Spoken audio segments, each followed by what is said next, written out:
I'm Sarah Mitchell, 34, and for 5 years I believed my husband David was the perfect provider, working late nights to support our comfortable suburban life. Every evening, he'd kiss me goodbye at 6 p.m., claiming overtime at his engineering firm. I trusted him completely, even when he'd return home past midnight, exhausted and apologetic. But last Tuesday, while organizing his desk drawers for a surprise birthday setup, I found a second set of house keys I'd never seen before.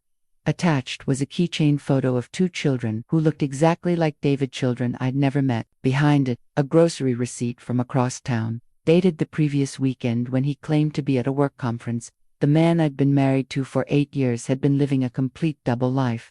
But what I discovered next would shatter everything I thought I knew about love, loyalty, and the stranger sharing my bed. Like and subscribe if you've ever faced the ultimate betrayal. That night, I couldn't sleep. Every time I closed my eyes, I saw those children's faces staring back at me from that keychain photo. They had David's distinctive cleft chin, his warm, brown eyes, even the same crooked smile he flashed when he thought he was being charming. But who were they? And why did my husband of 8 years have their picture hidden in his desk? I waited until David's breathing became deep and regular beside me before slipping out of bed. The hardwood floor was cold against my bare feet as I crept downstairs to his home office. My hands trembled as I turned on the small desk lamp, casting shadows across the room where David spent so many work-from-home hours. I had already found the keys, but now I needed answers. I started with his filing cabinet, methodically going through folders labeled with mundane titles like insurance and tax documents. Nothing unusual there. Next, I checked the drawers of his desk more thoroughly, feeling along the edges for anything I might have missed. It was when I moved to search his briefcase that my world shifted again. Tucked inside a zippered compartment I'd never noticed before was a second cell phone. Not the iPhone he carried everywhere, but an older Android device I'd never seen. My heart pounded so loudly I was certain it would wake him upstairs. With shaking fingers, I powered on the phone. No password protection, David's first mistake. The screen lit up, and I immediately saw dozens of text messages from someone named Emma. The most recent one, from just yesterday, read, "Can you pick up Lily from soccer practice at 4? I have Jake's parent-teacher conference." Lily, Jake, children's names. Children who apparently expected David to pick them up from activities. I scrolled through more messages, each one like a knife to my chest. "Thanks for fixing Jake's bike. He loves riding it to school now. Lily lost another tooth. She's so excited for the tooth fairy. Can't wait for our family movie night tonight. Love you." Family movie night. While I sat home alone, wondering why my husband was working such long hours. He was having cozy evenings with children who called him Dad. I opened the photo gallery and nearly dropped the phone. Hundreds of pictures filled the screen. David pushing a little girl with pigtails on a swing. David teaching a boy who looked about 8 how to throw a baseball. David in a kitchen I didn't recognize, flipping pancakes while 2 children laughed at the breakfast table. But it was the family photos that destroyed me completely. David with his arms around a beautiful woman with auburn hair and kind eyes, the same 2 children between them, all of them smiling at the camera. They looked happy. They looked like a real family. They looked like everything I thought David and I were, but apparently never had been. I sank into his desk chair, still clutching the phone, tears streaming down my face. How long had this been going on? The oldest photos seemed to date back years. Had David been living this double life our entire marriage? The woman Mem was stunning, not in a flashy way, but with the kind of natural beauty that photographs captured perfectly. She looked younger than my 34 years, maybe late 20s. In every photo, she gazed at David with pure adoration, the same way I probably looked at him in our own pictures. I wiped my eyes and forced myself to keep looking. I needed to understand the scope of this betrayal. There were photos from birthday parties, Christmas mornings, family vacations to places David had never taken me. Beach trips where David built sandcastles with the children. Camping adventures, where he taught the boy to fish. All the things he claimed he was too busy with work to do with me.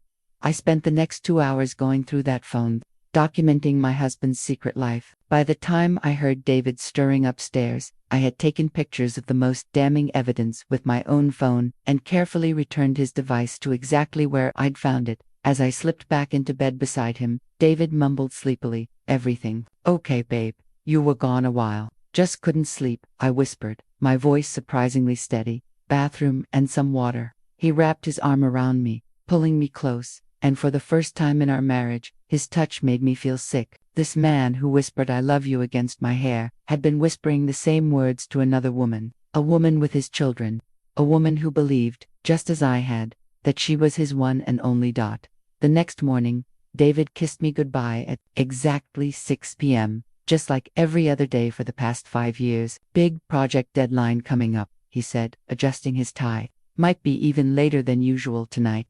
I smiled and nodded, playing the supportive wife role I'd perfected. "I'll keep dinner warm for you." But this time, instead of settling in for another lonely evening, I grabbed my purse and headed straight to the county records office. If David owned property I didn't know about, there would be a paper trail. The clerk, a middle-aged woman with kind eyes, helped me navigate the property search system. "Just need the name and approximate time frame," she explained, pulling up the database on her computer screen. "David Mitchell," I said, my voice steadier than I felt. "Let's try the last 5 years." The results made my stomach drop. There it was, in black and white, 1247 Maple Street, purchased 3 years ago for $285,000. The primary owner was listed as David James Mitchell, my husband's full name. But what made me grab the edge of the desk for support was the secondary name listed as spouse, Emma Richardson. "Can I get a copy of this deed?" I asked, surprised my voice didn't shake. "Of course, honey. That'll be $5. I paid with trembling hands and walked out of that office holding legal proof that my husband had been living a lie for years. Emma Richardson wasn't just some woman he was having an affair with. She was listed as his wife on official government documents. Sitting in my car in the parking lot, I stared at the deed until the numbers blurred.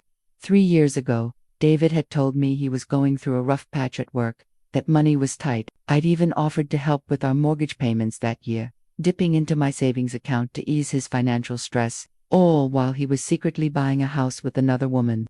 I drove to 1247 Maple Street without really deciding to. I just needed to see it with my own eyes. The house was in a neighborhood I'd never visited, about 20 minutes from our own home. It was beautiful, a 2-story colonial with a wraparound porch, exactly the kind of house David and I had talked about buying someday when we could afford to upgrade. Apparently, he already could afford it. He just didn't want to upgrade with me. A child's bicycle was propped against the garage door, and I could see a swing set in the backyard. This wasn't just a house, it was a home. A home where David lived, with his real family, while I sat in our apartment, waiting for him to come back from his overtime shifts. I parked across the street and opened my laptop, using my phone's hotspot to dive deeper into Emma Richardson's digital footprint. Her Facebook profile was public, and I scrolled through years of photos that told the story of her life with my husband. There was their wedding photo from 6 years ago, a small, intimate ceremony in what looked like a garden. David wore the same suit he'd worn to his company Christmas party last year, the one where he'd told everyone how much he loved being married to me. Emma looked radiant in a simple white dress, her hand resting on her small pregnant belly. Pregnant 6 years ago, which meant David had married Emma before he ever met me. I kept scrolling, watching their life unfold in social media posts. Emma announcing her pregnancy with Jake, photos of David holding a newborn, looking like the proudest father in the world, David teaching Jake to walk. Emma's second pregnancy announcement, David holding baby Lily, both kids climbing all over him like he was their personal jungle gym. All of this had been happening while David was courting me, while he was proposing to me, while he was standing at an altar promising to forsake all others. The worst part wasn't even the lies, it was how genuine he looked in these photos. The David in Emma's pictures wasn't performing or pretending. He looked truly happy, truly in love, truly present in ways he'd never been with me. Even in our best moments, David had always seemed slightly distracted, like part of him was somewhere else. Now I knew where that somewhere else was. I screenshot everything, building a digital dossier of evidence. Emma's posts painted the picture of a devoted husband and father who worked hard to provide for his family. She bragged about his promotions, celebrated his work achievements, thanked him for being such a hands-on dad. She had no idea that her perfect husband was living an entirely separate life, 20 minutes away. The realization hit me like a physical blow. Emma was a victim too. She wasn't some homewrecker who'd stolen my husband. She was a woman who believed she was married to a faithful man, just like I had. David had deceived us both, building elaborate lies to maintain his double life. But why? Why go through all this trouble? Why marry me at all if he already had a wife and family? I thought about our joint bank accounts, my steady income, the way David had always been interested in my family's financial situation. My parents had money, not wealthy, but comfortable, and David knew I was set to inherit a significant amount. Someday, the pieces started falling into place, and I didn't like the picture they formed. That evening, while David was at his real home with his real family, I spread our marriage certificate across the kitchen table and stared at it with new eyes. The document I'd treasured for 8 years, the proof of our union that I'd carefully preserved in our important papers file, suddenly looked different. Suspicious. The officiant's name was listed as Reverend Michael Torres. I'd never questioned it before. David had handled all the wedding arrangements, saying he wanted to surprise me with something special. At the time, I'd been charmed by his take-charge attitude and attention to detail. Now, I wondered if there had been more sinister motives behind his eagerness to control every aspect of our wedding planning. I grabbed my laptop and started researching. Reverend Michael Torres appeared in several online directories, but when I called the phone number listed, it went straight to a disconnected message. The address led to a vacant lot when I checked it on Google Street View. My hands shook as I dialed the county clerk's office.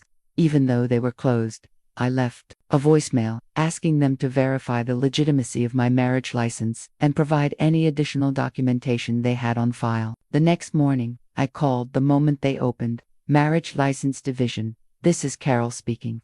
Hi Carol, I need to verify the authenticity of a marriage license from 8 years ago. I'm starting to think it might be fraudulent. Oh my, that's quite serious. Can you give me the license number and date? I read off the information from our certificate, my voice getting smaller with each detail. Let me pull that up in our system, Carol said. I could hear typing in the background. That's odd. I'm not seeing a record of that license number in our database. The room started spinning. What does that mean exactly? Well, it could mean a few things. Sometimes there are clerical errors, or the information might have been filed incorrectly. But if you're concerned about fraud, I'd recommend coming in with the original document so we can examine it more closely. I was at the clerk's office within an hour, clutching our marriage certificate like evidence in a criminal case, which I was beginning to realize it might actually be. Carol examined the document under a magnifying glass, comparing it to legitimate certificates from the same time period. Her frown deepened with each passing minute.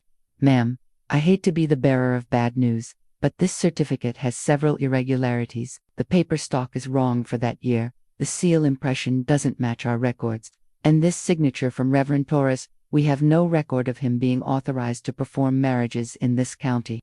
The words hit me like a sledgehammer. So, what are you saying? I'm saying this appears to be a forged document. Your marriage was never legally registered with the state. In the eyes of the law, you were never actually married to David Mitchell. 8 years.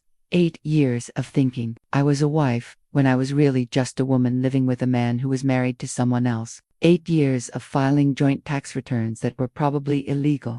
8 years of believing in a relationship that had no legal foundation. I stumbled out of the clerk's office in a daze, clutching the meaningless piece of paper. Everything about my life was a lie. Not just David's fidelity, not just his work schedule, but the very foundation of our relationship. I sat in my car and called my sister Jessica, the only person I trusted to help me process this information. Sarah, you sound terrible. What's wrong? Jess, I need to tell you something, and you're going to think I've lost my mind.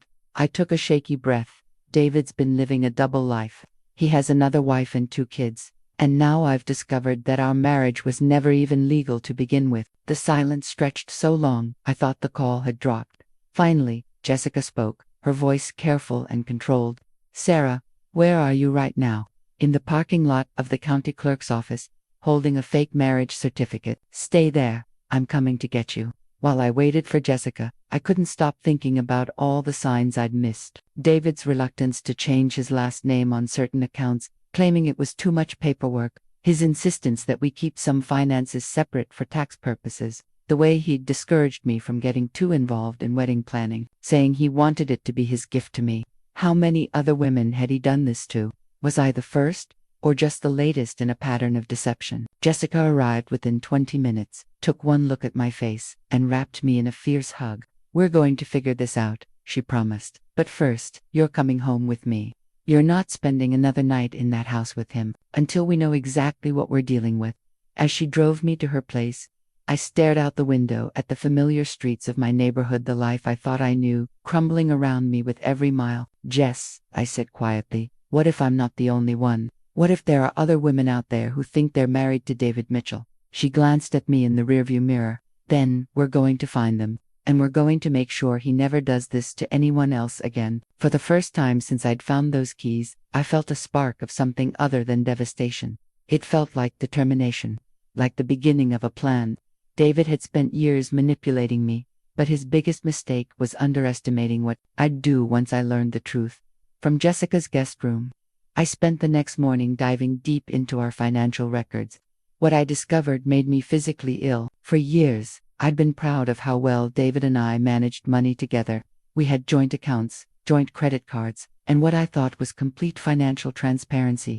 I'd even bragged to friends about how mature and trusting our relationship was when it came to finances. Now, staring at 8 years of bank statements spread across Jessica's dining room table, I realized how thoroughly I'd been played. The pattern was subtle but consistent. Every month, David transferred exactly $2,847 from our joint checking account to an account I'd never seen before. When I'd noticed the transfers in the past, he'd explained them as investment contributions or retirement savings. I'd been so trusting, so eager to believe in his financial planning skills, that I'd never asked for details. Those transfers added up to over $273,000 across 8 years. $250,000 of what I'd thought was our money, systematically moved to support his other life. I called the bank to get more information about the receiving account. "I'm sorry, Mrs. Mitchell, but I can only provide information about accounts you're listed on," the customer service representative explained, "but I'm his wife. These are transfers from our joint account. I understand your frustration, but privacy laws prevent me from discussing accounts where you're not an authorized user." I hung up and immediately called back, this time taking a different approach. "Hi, this is Emma Richardson, and I'm trying to get information about account number." I read off the number from the transfer records. "One moment, Mrs. Richardson. Yes, I can help you with that. Is this regarding the joint checking account you hold with David Mitchell?" My blood ran cold. "Yes, that's the one. Perfect. How can I help you today?" I somehow managed to get the account balance and transaction history before hanging up, my hands shaking so badly I could barely write down the information. Not only was David transferring my money to support his other family, but Emma was listed as the primary account holder. The account currently held over $47,000. My money, sitting in an account controlled by the woman who thought she was David's only wife. But that wasn't the worst of it. As I dug deeper into our credit card statements, I found charges I'd never noticed before. Regular purchases at stores in Emma's neighborhood, payments to schools I'd never heard of, probably for Lily and Jake's tuition, even charges at a pediatrician's office. David had been using our joint credit to fund his entire second family's expenses. I found charges for children's clothing, toys, birthday party supplies, a $3,200 charge at a jewelry store last Valentine's Day. The same day, David had given me a modest bouquet of flowers, claiming money was tight because of work cutbacks. The jewelry store charge was for an engagement ring upgrade for Emma. I found the receipt tucked into one of David's old jacket pockets, along with a card that read, "For my one true love. Thank you for giving me the family I always dreamed of." While I was getting grocery store flowers, Emma was getting diamond jewelry purchased with money I'd helped earn. My phone rang, interrupting my financial investigation. David's name appeared on the screen. "Hey babe, working late again tonight? Don't wait up." "Of course," I said, my voice surprisingly normal. "Will you be home for breakfast tomorrow?" "Probably not. Early meeting across town. I'll grab something on the way." Early meeting, right? Probably breakfast with his kids before driving them to school. "David, can I ask you something?" "Sure. What's up?" "That investment account you've been contributing to, how's it performing?" "I was thinking we might want to increase our contributions." There was a pause. "Oh, market's been volatile. I'd rather not change anything right now." "Why the sudden interest?" Just trying to be more involved in our financial planning. We are partners, after all. Of course we are, babe. Listen, I've got to run. This project is really demanding. Love you. He hung up before I could respond, leaving me staring at evidence of his lies scattered across the table. I opened my laptop and logged into our credit card accounts, taking screenshots of every suspicious charge. The pattern went back years. David had been financing his double life almost from the moment we'd moved in together. But the most devastating discovery came when I accessed our joint savings account. The one we'd been building for our future. David had been steadily draining it over the past 6 months. The balance that should have been close to $85,000 was down to $12,000. I found the withdrawal records, large cash withdrawals, transfers to accounts I couldn't access, payments to contractors and furniture stores in Emma's area. David had been renovating and redecorating his real home with money he'd convinced me we were saving for our future together. I called Jessica at work, my voice breaking as I explained what I'd found. Sarah, this isn't just adultery. This is financial fraud. You need to protect yourself immediately. Half of this money is mine, but I can't prove it. We've been combining our finances for so long, I don't know what's mine and what's his. First, we're changing all your passwords and moving your personal accounts to a different bank, then we're calling a lawyer. This man has been systematically stealing from you for years. As I started the process of separating my finances from David's, I couldn't stop thinking about Emma. Was she aware that her comfortable lifestyle was being subsidized by another woman's income? Did she know that her husband was committing fraud to pay for their family's expenses? Or was she just another victim in David's elaborate con game, believing that her hardworking husband was legitimately providing for their family? Either way, she deserved to know the truth. We both did. The next morning, I decided to verify David's employment story. For 8 years, he'd claimed to work as a senior engineer at Morrison Technical Solutions, a mid-sized firm downtown. He'd painted a picture of a demanding but modestly paying job, complete with stories about difficult clients and tight deadlines that justified his long hours and frequent overtime. I drove to Morrison Technical Solutions at 8 a.m., during what should have been David's normal work hours. The receptionist, a cheerful woman in her 50s, greeted me warmly. Hi there, how can I help you today? I'm Sarah Mitchell, David Mitchell's wife. I wanted to surprise him for his birthday next week, but I realized I don't know his direct office number. She looked puzzled. David Mitchell. I'm sorry, but we don't have anyone by that name working here. My heart started pounding. Are you sure?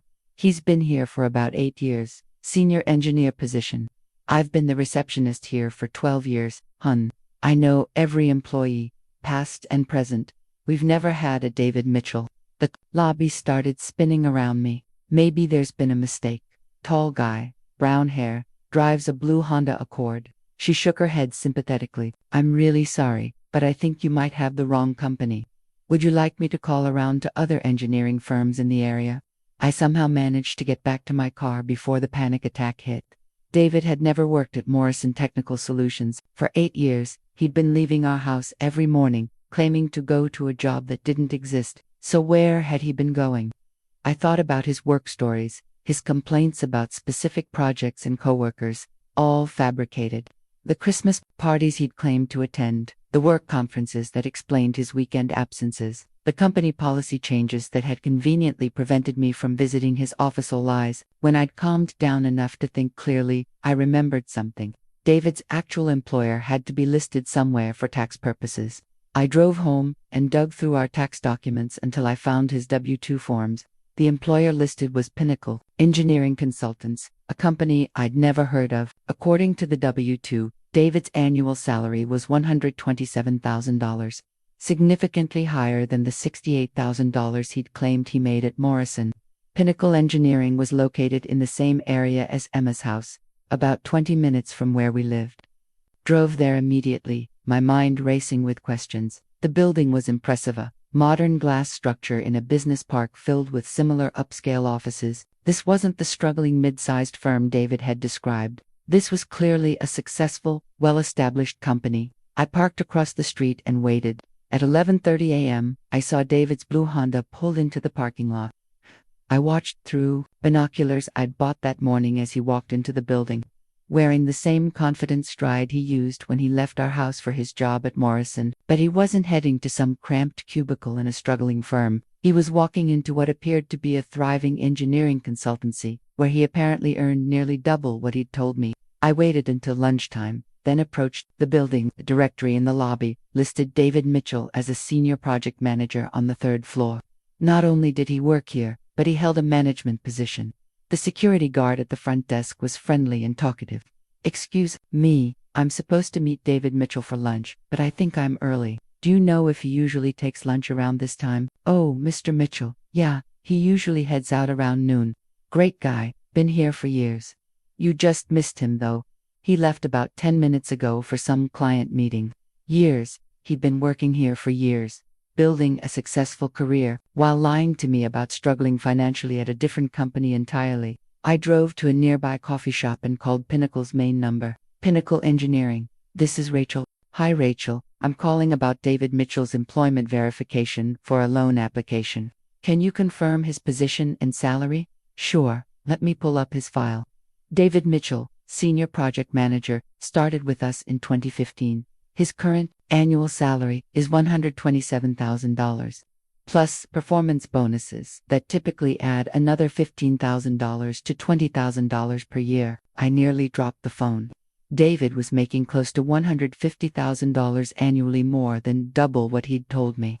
We could have afforded a bigger apartment, nicer vacations, the life upgrades I'd convinced myself we couldn't manage on his modest salary. Instead, David had been funneling his real income to support his life with Emma, while making me feel guilty for wanting things we could easily afford. "Has he requested any time off recently?" I asked, pushing my luck. "Well, I probably shouldn't share too much detail, but he does take quite a bit of personal time. Family obligations, you know. He's got those 2 little ones at home. 2 little ones at home.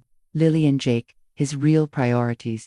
I hung up and sat in that coffee shop for an hour, processing the magnitude of David's deception. He hadn't just hidden an affair, or even a second family. He'd constructed an entirely false professional identity to maintain his double life. Every morning when he kissed me goodbye and drove off to his job, he was actually going to a well-paying management position at a prestigious firm. Every evening when he came home complaining about financial stress and demanding clients, he was lying about every detail of his day. The man I'd lived with for 8 years was a complete stranger.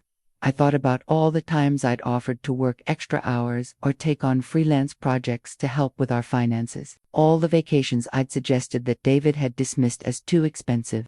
All the home improvements I'd wanted to make that he'd claimed we couldn't afford. Meanwhile, he was earning enough to support 2 households, buy a house with Emma, and maintain the lifestyle I thought was beyond our reach.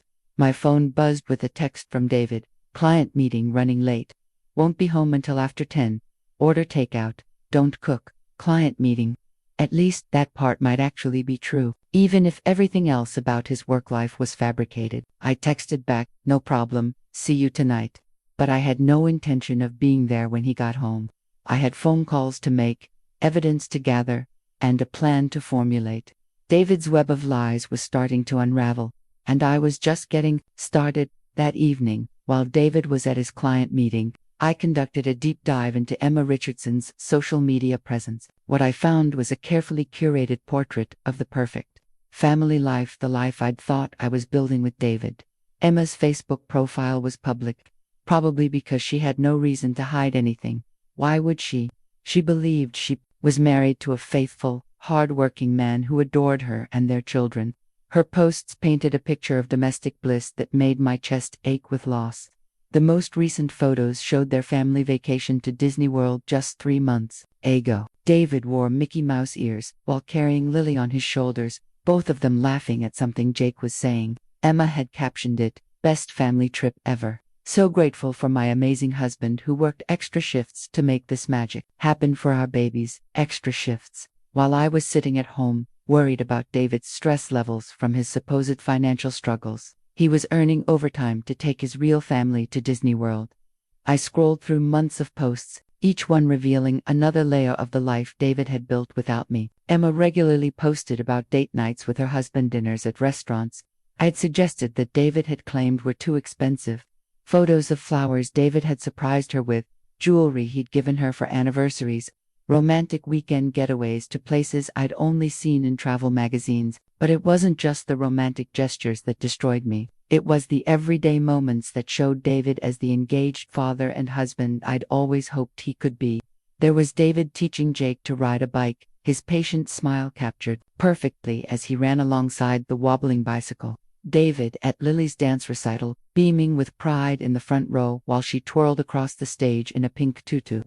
David coaching Jake's little league team, surrounded by other parents who clearly respected and liked him. Emma's captions told the story of a man who never missed a school event, who remembered every important milestone, who actively participated in his children's lives. The complete opposite of the distant, work-obsessed man I knew. One post from last Christmas made me set down my laptop and walk away for several minutes. It showed David on Christmas morning, sitting on the floor in matching pajamas with his family, surrounded by open presents.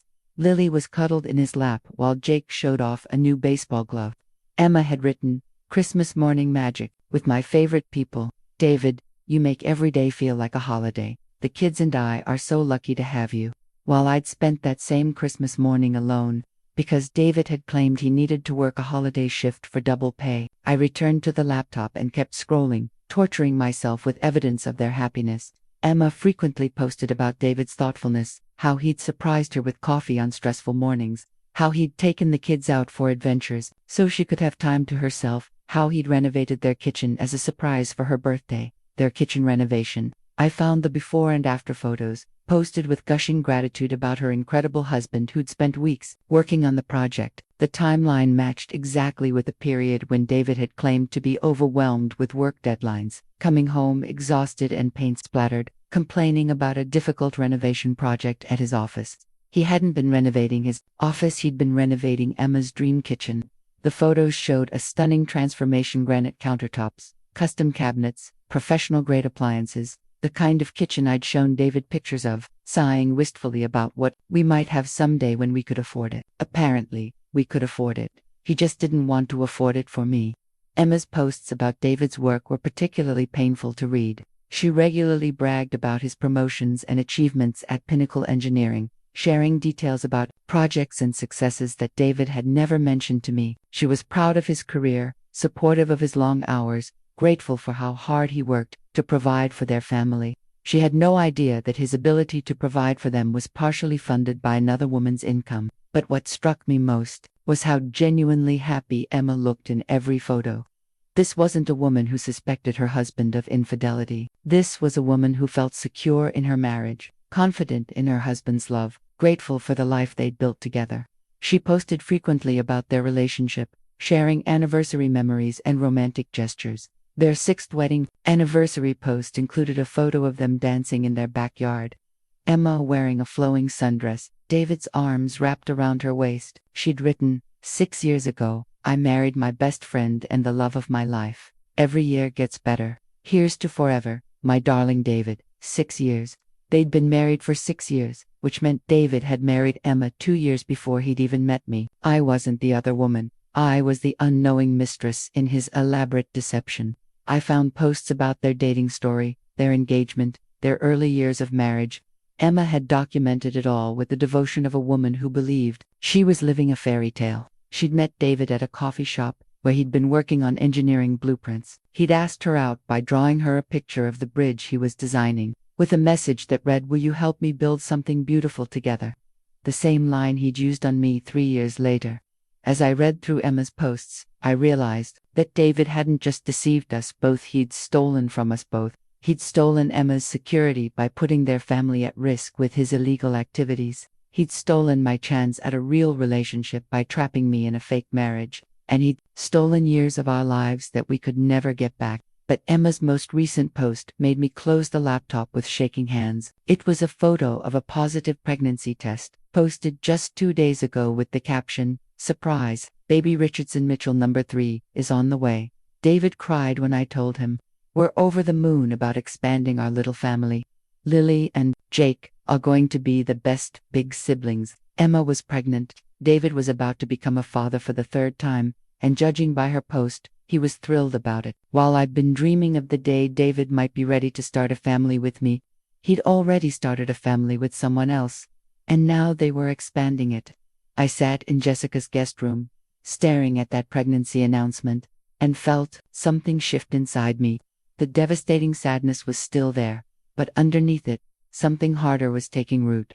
Emma deserved to know the truth before she brought another child into this mess, and David deserved to face the consequences of the elaborate web of lies he'd spent years constructing. While David was at work the next day, his real work at Pinnacle Engineering, I returned to our apartment for one final search. I needed to find something that would help me understand the man I'd been living with, some insight into how he'd justified years of elaborate deception.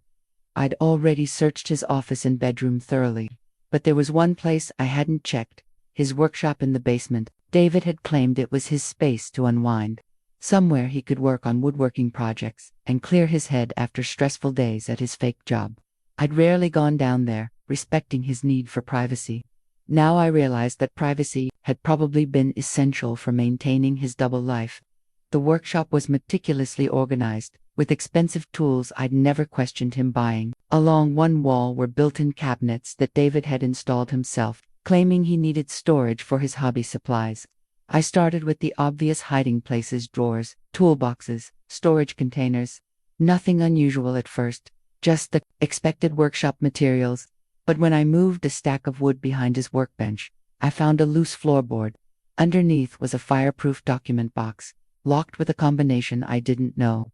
I tried obvious combinations: birthdays, anniversaries, addresses. Nothing worked until I tried Emma's birthday, which I'd memorized from her social media posts. The box opened. Inside was David's personal journal, along with documents I'd never seen before. The journal was thick, filled with David's careful handwriting dating back over 6 years. I opened to a random page and immediately wished I hadn't. Emma's morning sickness is getting worse, but she's still so beautiful. I love watching her body change as she grows our baby. Sarah called 3 times today while I was helping Emma with nursery preparations. I told her I was working late again. She's so trusting. It almost makes me feel guilty. I flipped to another entry, my hands shaking. Sarah mentioned wanting to start a family again today. I had to redirect the conversation quickly. She has no idea that I already have everything I want with Emma and Jake. Sarah serves a different purpose in my life: financial stability and backup security. Emma is my heart, but Sarah is my insurance policy. 8 years of what I thought was love, and I was just his insurance policy. I kept reading, horrified but unable to stop. The fake marriage certificate was easier to arrange than I expected. Sarah was so caught up in wedding planning that she never questioned the details. She trusts me completely, which makes this whole arrangement possible. As long as she believes we're legally married, she'll keep contributing to our joint finances. Her income plus mine gives us the lifestyle Emma deserves. Another entry, dated just 6 months ago. Sarah's inheritance from her grandmother finally came through. $95,000. She wants to use it for a down payment on a house for us. Obviously, that's not happening. But I convinced her to put it in our joint savings for now. Emma's been wanting to redo the master bathroom, and this windfall will cover the renovation perfectly. Sarah will never know her grandmother's money paid for Emma's dream bathroom. I felt physically sick. My grandmother's inheritance money, she'd saved her entire life. Money she'd left specifically for my future had been stolen to fund renovations for David's real wife. The entries got worse. David wrote about his strategies for managing both relationships, his techniques for avoiding suspicion, his complete lack of remorse for the pain he was causing. Sarah asked why I never want to go to her office parties or meet her friends' husbands. I told her I'm not comfortable in social situations, that work stress makes me antisocial. Truth is, I can't risk anyone recognizing me from Emma's social circles. This town isn't that big, and too many connections could expose everything. Better to keep Sarah isolated from situations where questions might arise. Isolated. He'd systematically isolated me from situations where I might have discovered his lies. Every time I'd suggested couples activities or social events, he'd found excuses to avoid them. I'd thought he was just introverted. Really, he was protecting his secret. Emma's pregnant again. We're both thrilled about expanding our family. I'll need to increase the transfers from Sarah's account to cover the additional expenses. Maybe I'll tell Sarah about another investment opportunity that requires a larger monthly contribution. She's so eager to build our future together. She agreed to anything. The latest entries were the most chilling, because they showed David planning for a future that didn't include me at all. Sarah is getting more curious about our finances lately. She asked to see the investment statements, which obviously don't exist. I deflected for now, but she might become a problem eventually. Emma and I have been talking about moving to a bigger house anyway. Maybe it's time to consider relocating entirely. Start fresh somewhere new where Sarah can't find us. I've already been looking at job opportunities in other states. He was planning to disappear. After 8 years of using me to fund his real life, David was preparing to vanish with Emma and their children, leaving me with nothing but a fake marriage certificate and empty bank accounts. But the most devastating entry was also the most recent. Sarah told me she loves me today, and for a moment I almost felt something. She's been a good companion, reliable, and undemanding. But love, real love, is what I have with Emma. Sarah is comfortable, convenient, useful. Emma is everything. When we move away next year, I'll probably miss Sarah's cooking and the way she takes care of the house, but I won't miss her. How can you miss someone you never really cared about to begin with? I closed the journal and sat on the basement floor, crying harder than I had since this nightmare began. David hadn't just deceived me, he'd never loved me at all. 8 years of my life given to a man who saw me as nothing more than a useful convenience. But among the other documents in the box, I found something that made me stop crying and start planning. David had kept detailed financial records of his deception, including account numbers, transfer schedules, and documentation of every dollar he'd stolen from me. He'd also kept copies of forged documents, not just our fake marriage certificate, but fake employment verification letters, fraudulent tax documents, even a counterfeit social security card with a false number he'd used. 2 open accounts I didn't know about. David had documented his own crimes in meticulous detail, apparently believing his secret was safe in a locked box in his basement workshop. He was about to learn how wrong he was. I photographed every page of the journal and every document in the box, uploading everything to a secure cloud storage account. Then I carefully returned everything to exactly how I'd found it. David thought he was smart, that he'd outsmarted 2 women who loved him. But his arrogance had led him to create a detailed record of every illegal thing he'd done. And now I had all the evidence I needed to destroy the life he'd built on lies. The next morning, I sat in the office of Margaret Chen, a family law attorney Jessica had recommended. I'd brought copies of everything: David's journal, the forged marriage certificate, financial records, property deeds, and photos from his secret phone. Margaret reviewed the documents with the focused intensity of someone who'd seen every kind of family betrayal imaginable. After 20 minutes of silence, she looked up at me with a mixture of sympathy and professional interest.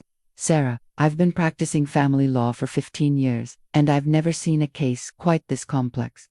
What your husband has done goes far beyond adultery. We're looking at multiple felonies." She spread David's journal entries across her desk like evidence in a criminal trial. "Bigamy is a felony in this state, punishable by up to 5 years in prison.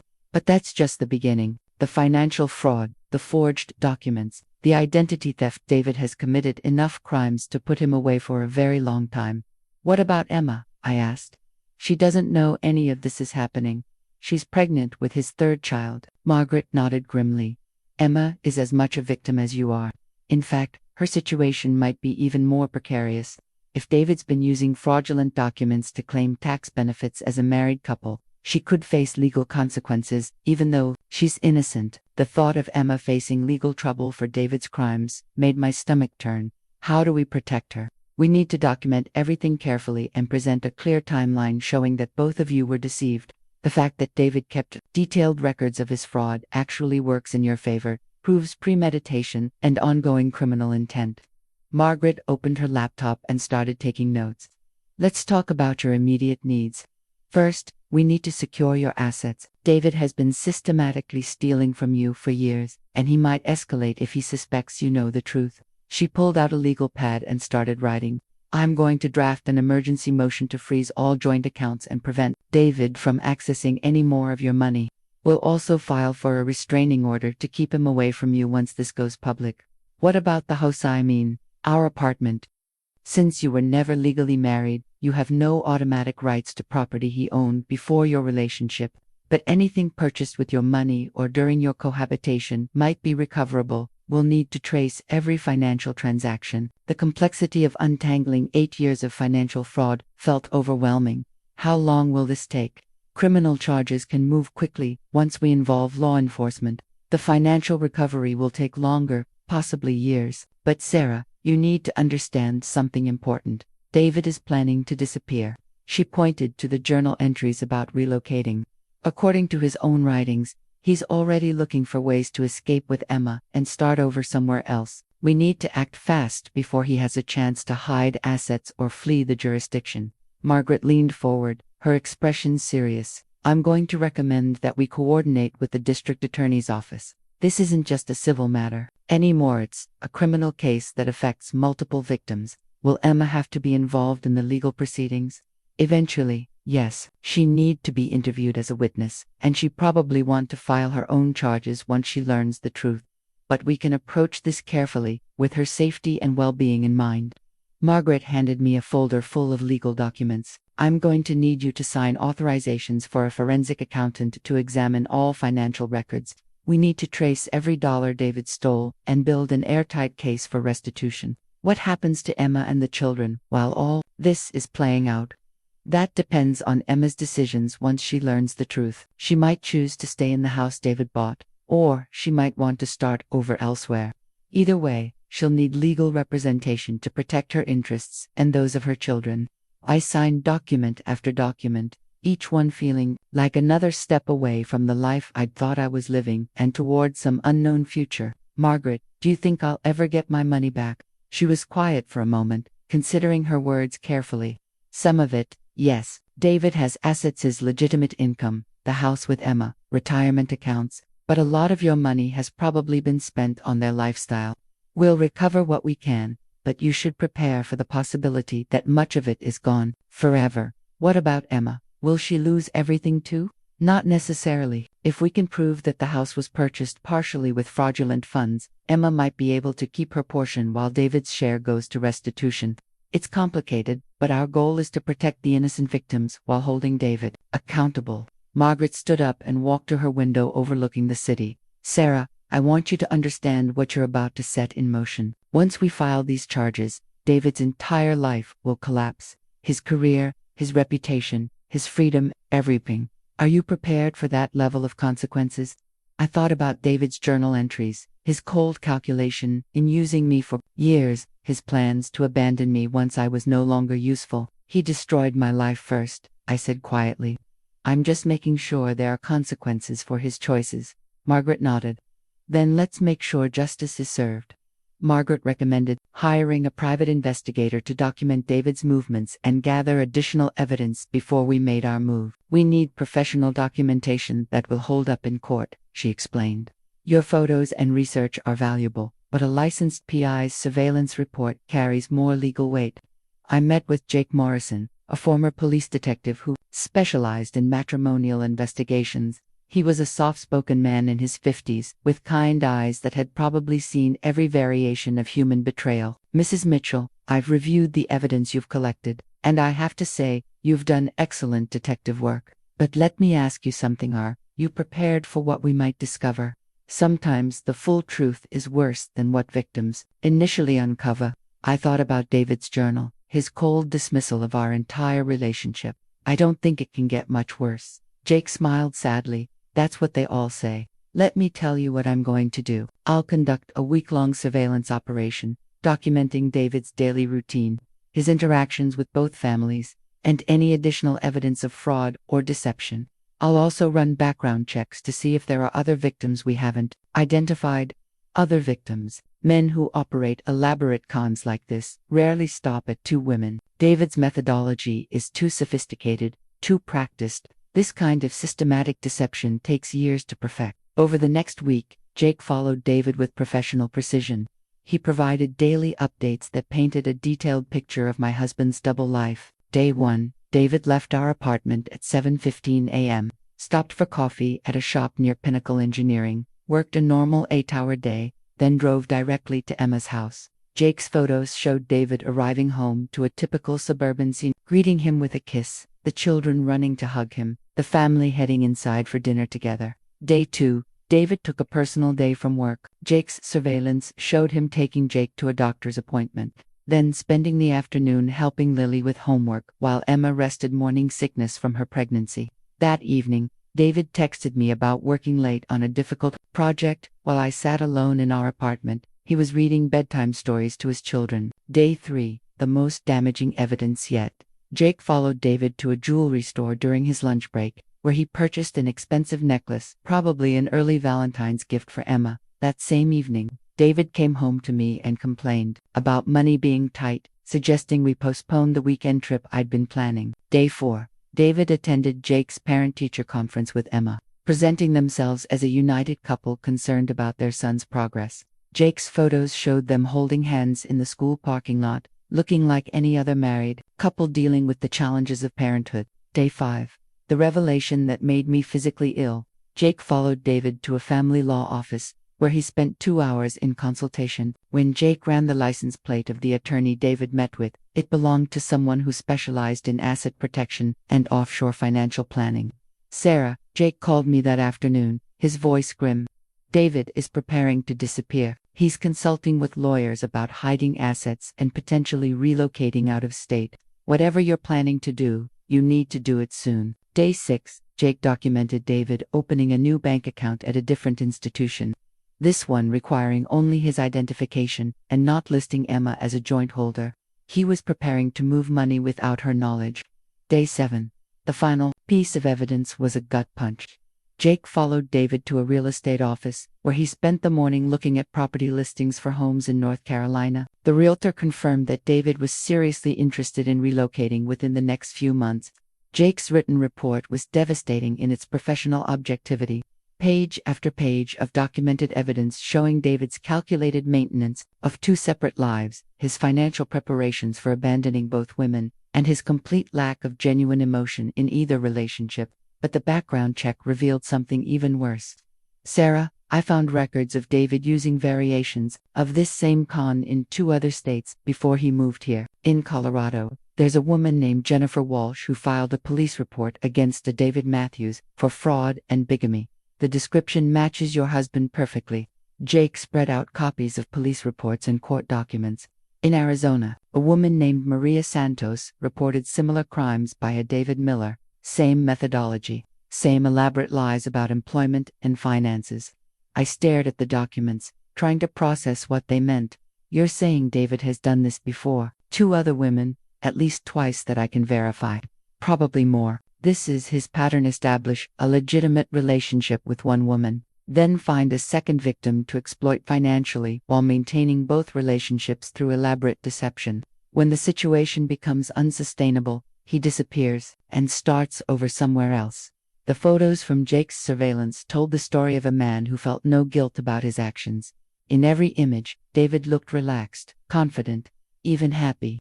He showed no signs of stress or internal conflict about maintaining his double life. Look at these, Jake said, pointing to a series of photos taken outside Emma's house. This is a man who's completely comfortable with his choices. He's not struggling with guilt or remorse. This is just his normal life. The final photo in Jake's report showed David teaching Jake to throw a football in their backyard while Emma watched from the porch, one hand resting on her growing belly. It was a picture of perfect domestic happiness, happiness built on lies and funded by stolen money. I've seen a lot of cheaters in my career, Jake said quietly. Most of them show some signs of guilt or stress.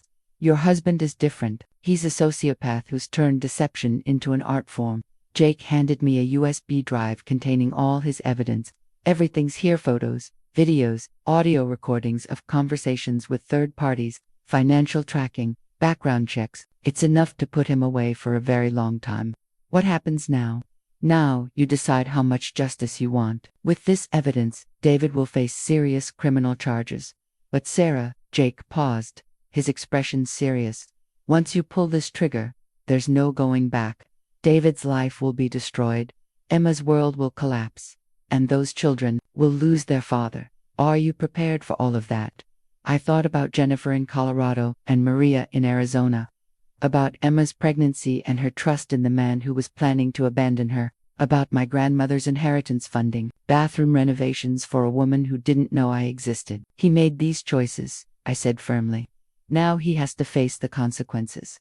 Armed with Jake's surveillance evidence, I decided to dig deeper into David's professional deception. The fake business cards I'd found in his journal documentation were just the tip of the iceberg. I needed to understand the full scope of his career lies. I started by creating a fake identity myself, something David had taught me by example. I called Pinnacle Engineering, pretending to be a headhunter recruiting for a competitor. I'm looking for talented senior project managers, and David Mitchell's name came up as someone we should consider. Can you tell me about his role there? The HR representative was surprisingly forthcoming. Oh, David's one of our stars.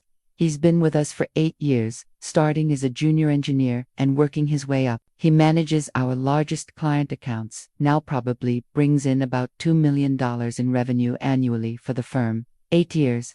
David had started at Pinnacle the same month he'd moved to our city. Everything about his employment at Morrison Technical had been fabricated from day one. What's his educational background? I asked, fishing for more information. David has his master's in engineering from Georgia Tech, plus several professional certifications. Very impressive credentials. Are you thinking of making him an offer? I hung up and immediately searched for David's college records. If he'd lied about his job, what else had he fabricated about his background? The Georgia Tech alumni directory confirmed his degree, but revealed something troubling. David had graduated 12 years ago, not 8 years ago, as he'd told me. He'd been working in engineering for longer than our entire relationship, which meant his stories about being a struggling recent graduate when we met were complete fiction. I found his LinkedIn profile, which told yet another version of his professional story. According to LinkedIn, David had worked for 3 different engineering firms before Pinnacle, with gaps in employment that coincided perfectly with his relationships with Jennifer in Colorado and Maria in Arizona. The pattern became clear. David would establish himself professionally in a new city, build a legitimate career, then use that stability to attract and exploit victims. When things got complicated, he'd move on to a new location and start the cycle again. But this time was different. This time, he'd gotten comfortable enough to maintain his legitimate career while running his con. Emma represented his genuine life, while I was just a source of additional income to fund their lifestyle. I called Margaret with my findings. David isn't just a bigamist, he's a serial fraudster who's been perfecting his technique for over a decade. That actually helps our case, Margaret replied. It establishes a pattern of criminal behavior that makes his actions against you look premeditated rather than impulsive. I spent the rest of the day investigating David's fake employment documents. The Morrison Technical business cards he'd shown me were professionally printed but completely fraudulent. I'd found them in his desk alongside a fake employee ID badge and parking permit for a company where he'd never worked. David had gone to elaborate lengths to maintain his lie.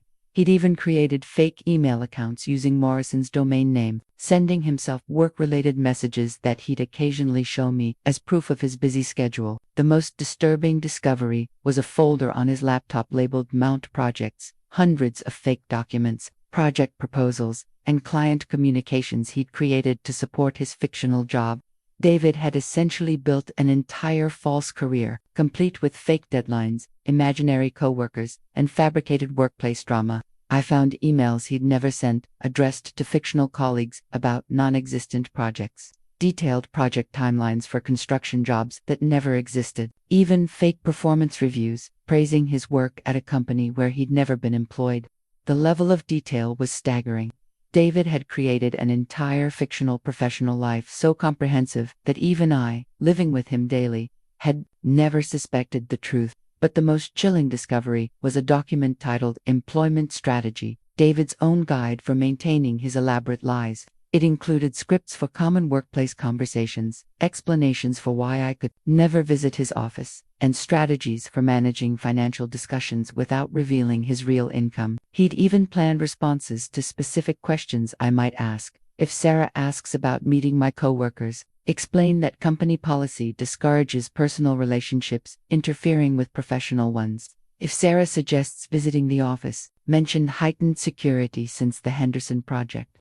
If Sarah questions why I never attend company events, emphasize my discomfort with workplace socializing. David had anticipated every possible way his lies might be exposed and developed countermeasures for each scenario. This wasn't a man who'd made a mistake or gotten in over his head.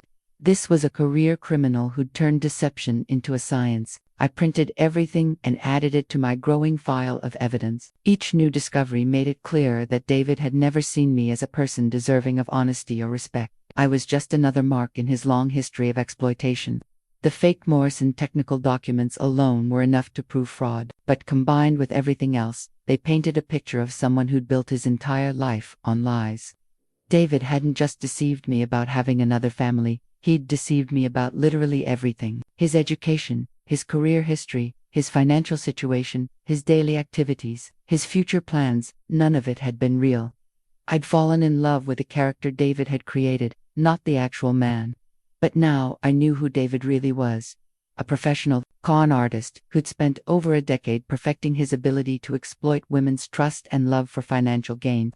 And Emma was about to learn the same devastating truth. Going through David's documents more carefully, I discovered something that made my blood boil: evidence that he'd been trying to access my family. Inheritance through forged documents and identity theft. My grandmother had left me a trust fund, worth $180,000, managed by her longtime attorney.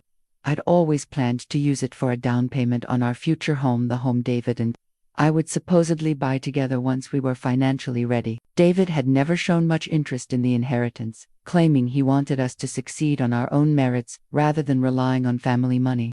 I'd thought his attitude was admirably independent. Now I realized he'd been planning something far more sinister. Hidden among his fraudulent documents, I found copies of forms he'd attempted to file claiming spousal rights to my inheritance. Since our marriage was fake, he had no legal claim to the money, but the forged documents were sophisticated enough that they might have fooled someone who didn't look too closely. David had created fake power of attorney documents giving himself authority over my financial decisions. He'd forged my signature on forms requesting early distribution of the trust funds. He'd even contacted my grandmother's attorney directly, claiming I was incapacitated and he needed access to my inheritance for medical expenses. Fortunately, my grandmother's attorney was nobody's fool. When I called to check on the status of my trust, he immediately told me about David's suspicious inquiries. "Sarah, I've been practicing estate law for 30 years, and your husband's requests raised red flags immediately. He claimed you'd been in a car accident and needed immediate access to funds. But he couldn't provide any medical documentation. When I insisted on speaking to you directly, he became hostile and accused me of making the situation more difficult than necessary." "When did this happen?" "About 6 months ago. I tried calling you to verify, but your husband said you were too traumatized to take calls." That's when I knew something was wrong. You've never been the type to avoid handling your own financial affairs. 6 months ago, David had been planning his exit strategy, trying to steal my inheritance before disappearing with Emma and their children. If he'd succeeded, I would have been left with nothing: no husband, no money, and no way to prove what had happened.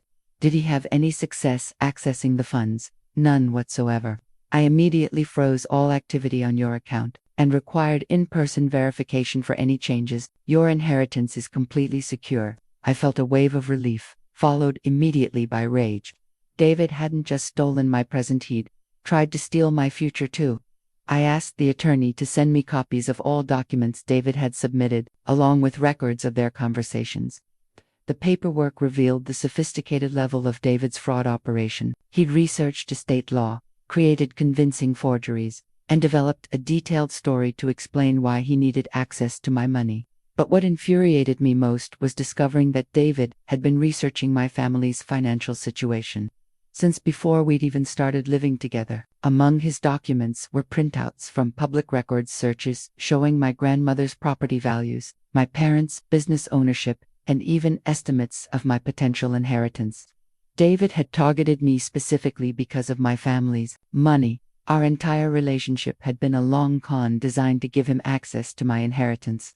I found more evidence in his computer files, detailed financial profiles he'd compiled on me and my family, research into the legal requirements for spousal inheritance claims, and even contingency plans for what he'd do if his forgery attempts failed. One document was particularly chilling, a timeline titled Sarah Asset Recovery Plan that outlined his strategy for gaining access to my money over several years. Year 1 to 2, establish trust and emotional dependence. Year 3 to 4, gain access to joint financial accounts. Year 5 to 6, Position for inheritance claims when grandmother passes. Year 7 to 8.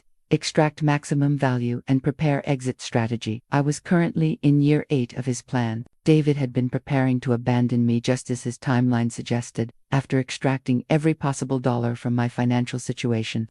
But he'd made one crucial mistake. He'd documented everything. David's compulsive record-keeping, probably intended to help him manage his complex web of lies, had created a perfect trail of evidence for prosecutors to follow. I called Margaret immediately to report the inheritance fraud attempts. "Sarah, this is huge. Attempted inheritance theft is a federal crime that carries serious penalties. Combined with everything else, David is looking at decades in prison. What about my inheritance? Is it safe? Your grandmother's attorney did exactly the right thing by freezing the account. We'll work with him to ensure David can never access those funds, and will use his forgery attempts as additional evidence in the criminal case." Margaret paused, then continued. "I have to ask, do you think David might have succeeded in stealing from other victims' families? If he's done this before, there might be other families who've lost money to his schemes." The thought hadn't occurred to me, but it made perfect sense. If David had been running similar cons for over a decade, he'd probably stolen from multiple families, leaving a trail of financial devastation wherever he went. "We need to coordinate with law enforcement in Colorado and Arizona," I said.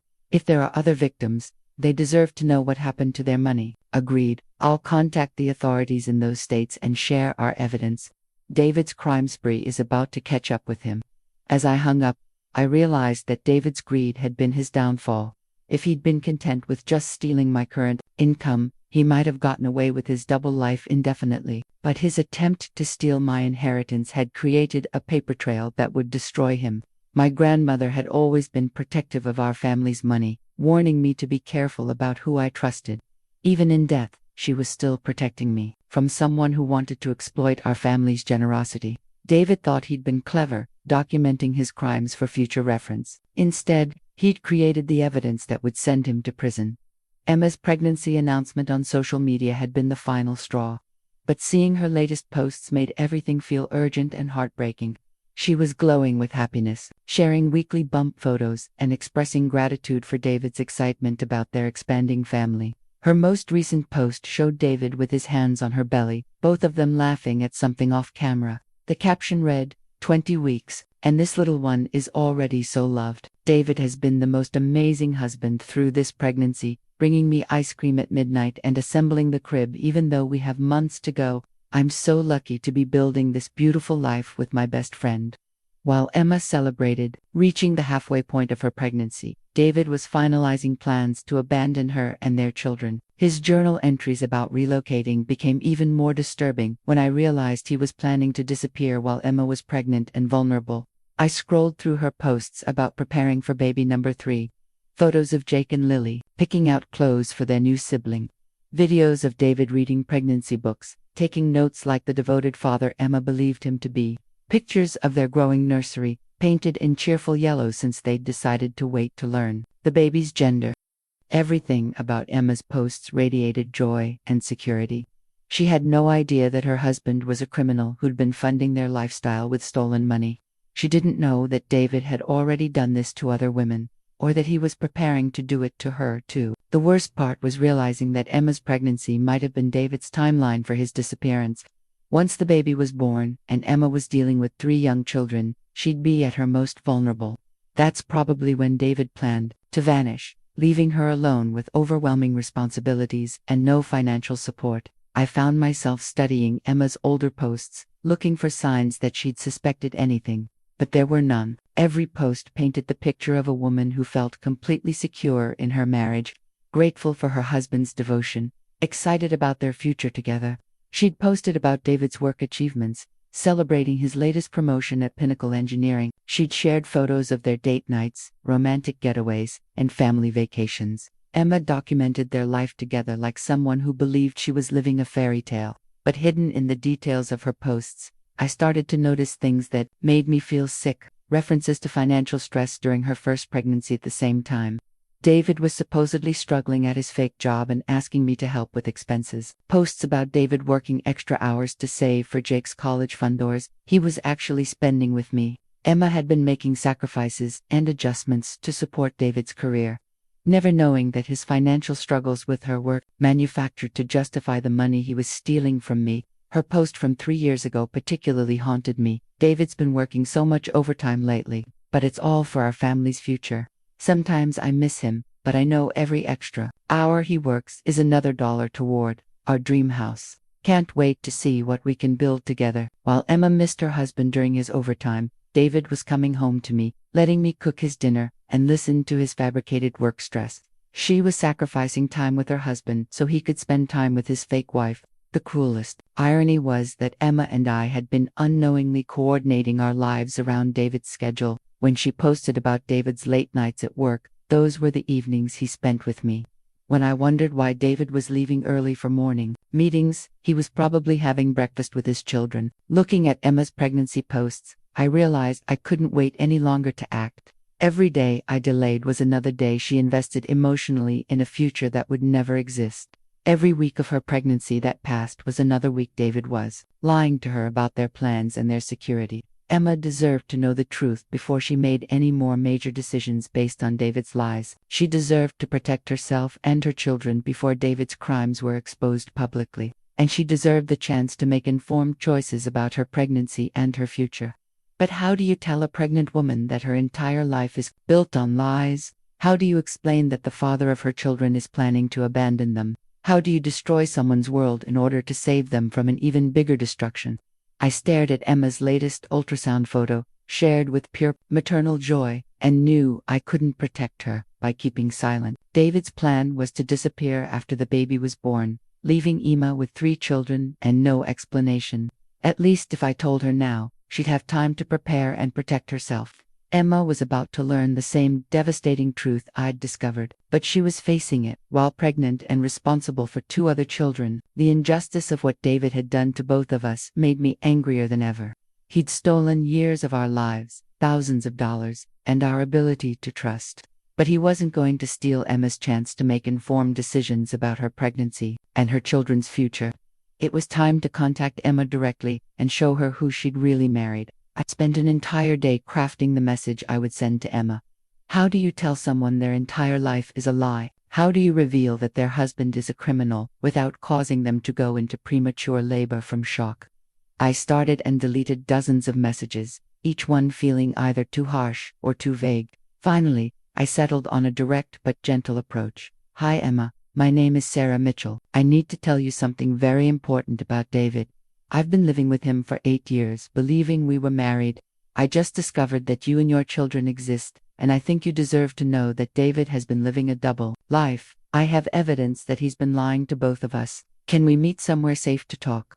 I know this sounds impossible, but I have proof.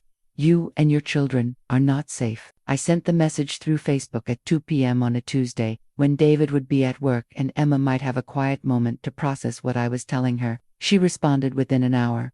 This is insane. David doesn't have another wife. Who are you, and what do you want? I had anticipated her disbelief. I sent her 3 photos, David's hidden phone with her contact information, our fake marriage certificate, and a screenshot of the financial transfers from our joint account to hers. The typing indicator appeared and disappeared several times before Emma finally responded. I'm looking at our joint account right now. Those transfer numbers match deposits we receive every month. David told me they were from his investment portfolio. Emma, David doesn't have an investment portfolio. That money comes from my salary. I've been unknowingly funding your family's lifestyle for years. Another long pause.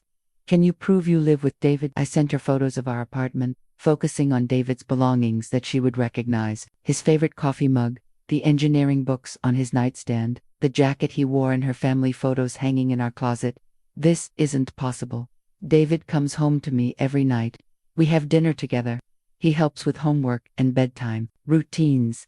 When would he have time for another life? When he tells you he's working late, he comes home to me. When he tells me he has early meetings, he's probably having breakfast with your children. Emma, I found his journal. He's been planning to disappear with you and the kids to another state, but he was going to do it after your baby is born, when you'd be most vulnerable. I sent her screenshots of David's journal entries about their relocation plans. The response took almost an hour. I need to see you. Can you meet me tomorrow at 10 a.m.? There's a coffee shop called Sunrise Cafe on Miller Street. I'll be the pregnant woman having a nervous breakdown. Despite everything, her attempt at humor made me like her immediately. The next morning I arrived at Sunrise Cafe early and chose a corner table where we could talk privately. I brought a folder containing copies of everything: David's journal, financial records, the PIs, surveillance photos, legal documents proving our marriage was fake. Emma walked in exactly at 10 a.m., and I recognized her immediately from the photos. She was beautiful in person, with that natural glow pregnant women sometimes get, but her face was drawn with stress and sleepless worry. She sat down across from me and studied my face intently. You look like someone who's been through hell. So do you. Emma placed her hands protectively over her belly. I've been awake all night trying to make sense of this. David was home for dinner last night, just like always.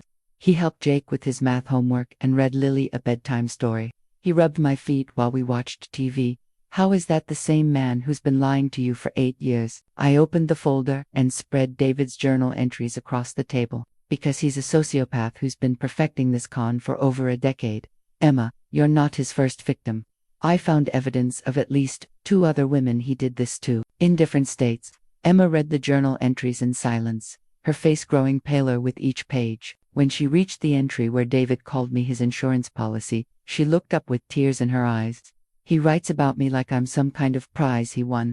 But he writes about you like you're a business transaction. That's because you're his real life, and I was just his income supplement. But Emma, he's planning to abandon both of us. Look at these entries about relocating. She read about David's exit strategy, his timeline for disappearing, his complete lack of remorse for the pain he was causing. When she finished, she sat back in her chair and placed both hands on her stomach. I'm 20 weeks pregnant with his child. My other children call him Daddy. How do I explain to them that their father is a criminal who might go to prison? We're going to figure this out together, I said firmly. David made both of us victims, but we don't have to stay victims. We can make sure he faces consequences for what he's done. Emma looked at me with a mixture of gratitude and terror. What do you want to do? I want to file criminal charges that put him in prison. I want to recover every dollar he stole from me, and I want to make sure he never does this to another woman. What about my children? What about this baby? She gestured to her belly. Your children deserve to know the truth about their father, and you deserve support while you decide what's best for your family. Emma, David was planning to leave you, too. His timeline shows he was going to disappear after your baby was born. We spent the next 2 hours comparing our experiences with David, finding eerie similarities in his manipulation techniques and lies. We were both strong, independent women who'd been systematically isolated and financially exploited by someone we trusted completely. I want to help you destroy him, Emma said finally, but I'm scared about what happens to me and my kids afterward. That's why we're going to do this together. David divided us to control us, but together, we're stronger than his lies. 3 days later, Emma and I walked into the police station together, carrying boxes of evidence that would destroy David's carefully constructed double life. Emma had spent those 3 days verifying everything I'd told her, going through their joint finances and discovering the extent of David's deception. She'd found the same patterns: I had an explained income that David claimed came from investments, financial decisions made without her input, and a lifestyle funded by money whose source she'd never questioned. Detective Lisa Rodriguez listened to our story with the professional calm of someone who'd seen every kind of domestic crime.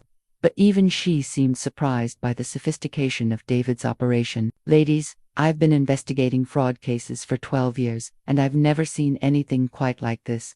The level of planning and documentation is extraordinary. We spread our evidence across the conference table: David's journal, financial records, surveillance photos, forged documents, and correspondence with previous victims from other states. The bigamy charges are straightforward, Detective Rodriguez explained. David knowingly entered into a second marriage while still legally married to Emma. That's a felony punishable by up to 5 years in prison. She pointed to the financial documents. The fraud charges are more complex but potentially more serious. David systematically stole money from Sarah over 8 years, using forged documents and false representations to access her finances. That's multiple counts of fraud, each carrying significant penalties. Emma spoke up quietly. What about my children? They think David is their father. David is their biological father, and that won't change. But his parental rights could be affected by his criminal conviction, especially if the court determines he's a danger to the children's welfare. Detective Rodriguez pulled out a legal pad and started taking detailed notes.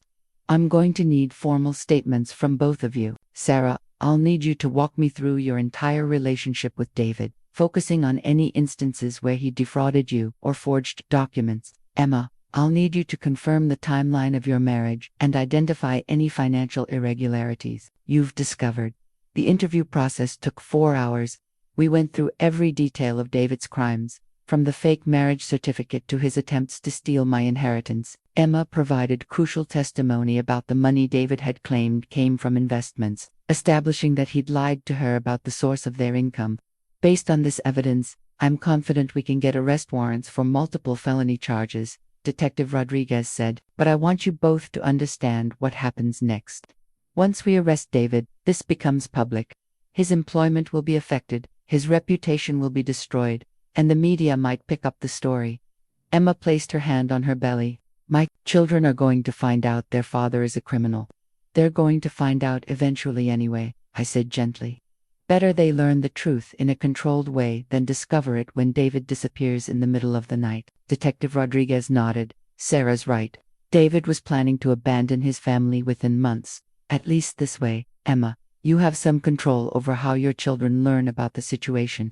We scheduled David's arrest for the following Tuesday, a day when he'd be at his real job at Pinnacle Engineering, ensuring maximum professional embarrassment and preventing him from destroying evidence at home. We'll coordinate with the district attorney's office to ensure David can't make bail easily, Detective Rodriguez explained. Given the sophistication of his crimes and his history of fleeing to different states, he'll be considered a flight risk. Emma and I left the police station feeling emotionally drained but grimly satisfied.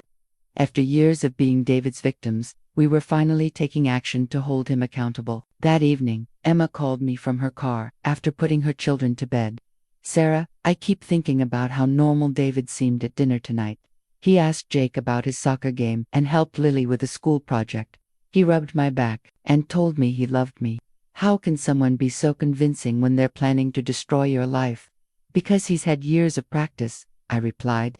David isn't just a cheater or a liar, he's a professional con artist. This is what he does for a living. I'm scared about telling my kids. How do you explain to a 6-year-old that Daddy is going to jail?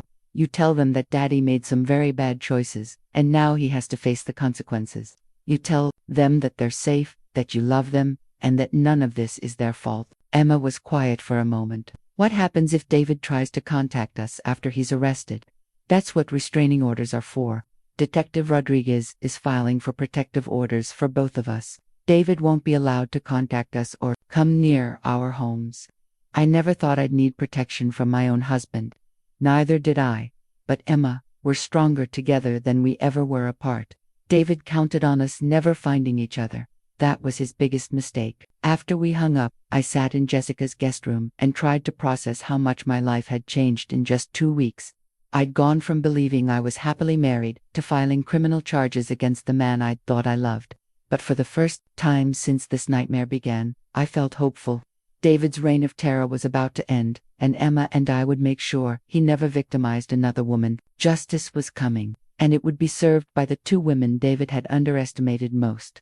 Tuesday morning arrived gray and cold, matching my mood as I watched from across the street while police officers entered Pinnacle Engineering to arrest David. Emma was at her attorney's office, filing for divorce and emergency custody protections, while I waited to serve David with my own legal papers. At 10:15 a.m., my phone buzzed with a text from Detective Rodriguez. David Mitchell is in custody. No incidents. He seemed genuinely shocked that we'd discovered his crimes. Shocked. After 8 years of meticulous planning and documentation, David was shocked that his victims had finally found each other and fought back.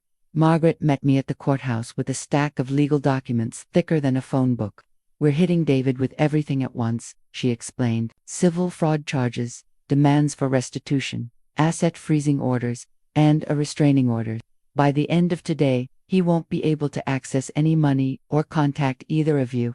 At the police station, David's arraignment was scheduled for 2 p.m., Emma and I sat in the gallery, presenting a united front that would make it clear to David that his game was over. When they brought David into the courtroom, he looked smaller somehow. Gone was the confident man who'd kissed me goodbye every morning and returned home to his real family every evening. In his orange jumpsuit and handcuffs, David looked like what he really was, a common criminal who'd finally been caught. His eyes found Emma first, then me. The shock on his face was palpable. He'd never imagined we'd discover each other, let alone work together to expose his crimes. The prosecutor read the charges. David James Mitchell, you are charged with bigamy in the first degree, fraud in the first degree, identity theft, forgery, and conspiracy to commit inheritance fraud. David's court-appointed attorney requested bail, but the prosecutor was ready with arguments against it. Your Honor, Mr. Mitchell has a documented history of fleeing to different states when his criminal activities are exposed. He maintained elaborate false identities for over a decade and was actively planning to relocate out of state with his family. He poses a significant flight risk and should be held without bail. The judge reviewed the evidence briefly before ruling. Given the defendant's history of interstate fraud and documented plans for relocation, bail is denied. Mr. Mitchell will remain in custody pending trial. David's face went white. He'd expected to post bail and return home to figure out damage control. Instead, he was going straight back to jail. As the bailiffs led David away, he turned to look at Emma and me one last time. I saw desperation in his eyes, maybe even the beginning of genuine remorse. But it was 8 years too late for apologies. Outside the courthouse, Emma and I were approached by a local news reporter who'd gotten wind of the story. Ladies, can you comment on your husband's arrest? This seems like an unusual case of domestic fraud. Margaret stepped in immediately. My clients have no comment at this time. This is an ongoing criminal investigation. But I could see the reporter's wheels turning. A man with 2 wives, elaborate financial fraud, and a pregnant victim. This was exactly the kind of story that would capture public attention. Emma, I said quietly, we need to prepare for media coverage. This is going to get ugly. She nodded grimly. I told my kids that Daddy had to go away for work. I don't know how long I can keep them from learning the truth. Kids are stronger than we think. They'll handle this better than you expect, especially with your support. We spent the rest of the afternoon at Margaret's office, reviewing the civil lawsuits we were filing against David. Emma's attorney had coordinated with Margaret to ensure our cases complemented rather than conflicted with each other. David's assets are substantial, Margaret explained. His legitimate salary, retirement accounts, the house he shares with Emma, and various investments. We should be able to recover a significant portion of what he stole from Sarah. What about Emma? I asked. She shouldn't lose her home because of David's crimes. Emma's attorney is arguing that the house was purchased partially with fraudulent funds, but that Emma's contribution through her own income and unpaid domestic labor gives her a legitimate ownership claim. It's complicated, but we think she'll be able to keep the house. Emma looked relieved. I was terrified the kids and I would be homeless on top of everything else. Margaret pulled out David's financial records. There's actually good news for both of you. David made a lot of money legitimately, and he documented every illegal transaction. We'll be able to trace exactly how much he stole and demand full restitution. By evening, the news story had broken. Local TV stations were running footage of David's arrest with headlines like, "Local man arrested for bigamy and fraud and engineering. Manager led double life for years." Emma called me after the 6 o'clock news. Jake asked why Daddy was on TV in handcuffs. I told him Daddy made some mistakes, and the police needed to talk to him about it. How did he take it? Better than I expected. Kids are resilient, but Lily keeps asking when Daddy's coming home, and I don't know what to tell her. Tell her the truth, in age-appropriate ways. Daddy broke some rules and has to face consequences. You'll all figure out what happens next together. Sarah, can I ask you something? Do you hate David? I thought about it. I hate what he did to us. I hate the years he stole and the trust he destroyed. But David himself, I mostly feel sorry for him. He had everything he needed to be happy: a successful career, a loving family, children who adored him. He threw it all away because he was greedy and selfish. I keep thinking about the good times, Emma said quietly. David teaching Jake to throw a football, reading bedtime stories to Lily. All the ways he seemed like a loving father and husband. Were any of those moments real? I think they were real for you and the kids. David might be a sociopath, but he's not incapable of enjoying family life. The problem is that he was living that life using stolen money and lies. I want him to face consequences for what he did, Emma said firmly. But I also want my children to remember that their father wasn't entirely evil. He was just deeply, fundamentally selfish. They'll grow up knowing that their mother had the strength to protect them when it mattered most. As I hung up, I realized that Emma and I had become more than allies in seeking justice. We'd become friends united by our shared experience of David's betrayal. He'd tried to keep us apart to maintain his power over us. Instead, his lies had brought together two women who were stronger together than we'd ever been apart. 6 months later, Emma and I sat in the same courthouse where David had been arraigned, waiting for his sentencing hearing. He'd pled guilty to all charges in a deal that would spare Emma and me from having to testify in a public trial. David's attorney had tried to negotiate for reduced charges, but the evidence was too overwhelming. The district attorney called it one of the most sophisticated domestic fraud cases in the county's history. Emma was visibly pregnant now, her belly round and prominent at 7 months. She'd decided to keep the baby, despite everything, saying that the child deserved a chance at life regardless of David's crimes. "How are you feeling about today?" I asked as we waited for the hearing to begin. "Ready for closure," Emma replied. "The kids are doing better now that they understand Daddy made bad choices and has to face consequences. They ask when he's coming home, but they've adjusted to life without him." The courtroom filled with spectators, including several reporters covering the case. David's story had captured regional attention as an example of how elaborate domestic fraud had become in the digital age. When they brought David in, he looked dramatically different from the confident man I'd lived with for 8 years. Prison had aged him, and the weight loss made his face gaunt and hollow. He avoided looking at Emma and me directly. The prosecutor presented the sentencing recommendation first, Your Honor.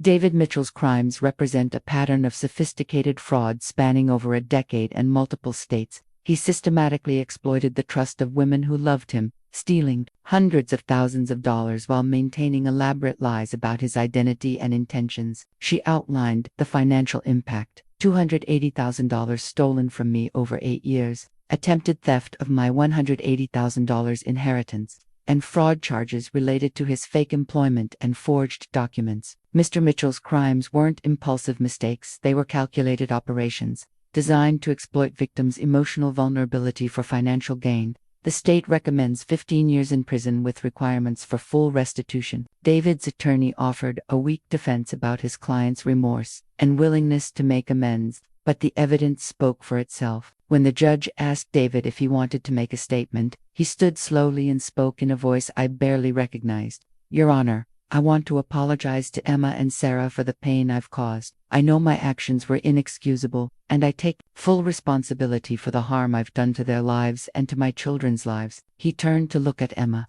"Emma, I'm sorry for betraying your trust and putting our family at risk. You deserved better than what I gave you." Then he looked at me. "Sarah, I'm sorry for stealing from you and lying about everything. You deserved honesty, and I failed you completely." His apology felt hollow after everything we'd endured, but I could see genuine remorse in his eyes. Prison had forced David to confront the reality of his actions without the elaborate justifications he'd created to maintain his double life. The judge reviewed the case materials before delivering his sentence. "Mr. Mitchell, your crimes represent a breathtaking betrayal of trust that destroyed multiple lives and traumatized innocent children. You've pled guilty to charges that carry significant penalties, and the court finds that a substantial prison sentence is warranted." He paused, looking directly at David. "You're sentenced to 12 years in state prison, with eligibility for parole after 8 years contingent on full restitution to your victims. You're also ordered to pay $315,000 in restitution to Sarah Mitchell and $50,000 in punitive damages to Emma Richardson." 12 years. David would miss his children's entire adolescence. He'd be in his 50s when he got out, starting over with nothing but the consequences of his choices. The judge continued, "Additionally, you're permanently prohibited from contact with either victim except through court-approved channels related to restitution payments. Violation of this order will result in additional criminal charges." As the bailiffs led David away, he turned for one last look at Emma and me. This time, I saw not the manipulative con artist, but a broken man who'd finally realized the magnitude of what he'd lost. Outside the courthouse, Emma and I were approached by the same reporter who'd covered David's arrest. "Ladies, how do you feel about the sentence?" Emma spoke first. "Justice was served today. My children and I can finally move forward knowing that David will face consequences for his actions." "What's next for both of you?" the reporter asked. "Healing," I replied. "David stole years of our lives, but he can't steal our futures. We're both moving forward with the support of family and friends." That evening, Emma and I met for dinner at a quiet restaurant to process the day's events. "I keep thinking about the children David victimized in Colorado and Arizona," Emma said. "Kids who probably still don't understand why their father disappeared. At least Jake and Lily know the truth. They'll grow up understanding that actions have consequences. And they'll never wonder if they did something to drive their father away." Emma rubbed her belly thoughtfully. "This baby will never know David as anything other than someone who made terrible choices. Maybe that's a blessing. Your children are lucky to have you as their mother. You've shown incredible strength through all of this. So have you." David thought he could manipulate us forever because we loved him. He never imagined we'd find each other and fight back. As we parted ways that night, I realized that David's greatest failure wasn't the elaborate lies or the financial fraud, was underestimating the strength of the women he'd tried to exploit. Emma and I had survived his betrayal and emerged stronger. David would spend the next 12 years in prison, but we were free to build the lives we deserved. Justice had been served, and now the real healing could begin. 1 year later, I stood in the doorway of my new apartment, holding the keys that represented everything David had tried to steal from me: my independence, my financial security, and my ability to trust my own judgment. The apartment was small but beautiful, with large windows that let in morning light and a kitchen where I could cook for myself without wondering who else was being fed with money I'd earned. It was the first space that was entirely mine, free from the shadow of David's lies. Emma had given birth to a healthy baby girl 3 months ago. She'd named her Hope, saying she wanted something positive to come from the darkest period of her life. When I visited last week, Jake and Lily were devoted big siblings, completely enchanted with their baby sister, Aunt Sarah. Lily had called when I arrived, a title that made my heart warm every time. Emma and I had decided that our children, I eventually had them, would know each other as family, bound not by David's deception but by our choice to support each other. Emma had kept the house, after all. The court had ruled that her contributions as a mother and homemaker, combined with the fraud used to purchase the property, gave her legitimate ownership rights. David's portion of the equity went toward my restitution payments. The financial recovery had been better than expected. David's assets, combined with garnished wages from his prison job, were slowly but steadily paying back what he'd stolen. My grandmother's inheritance remained untouched, waiting for the day I'd use it to buy my own home. But the most valuable thing I'd recovered wasn't money, it was my ability to trust my instincts.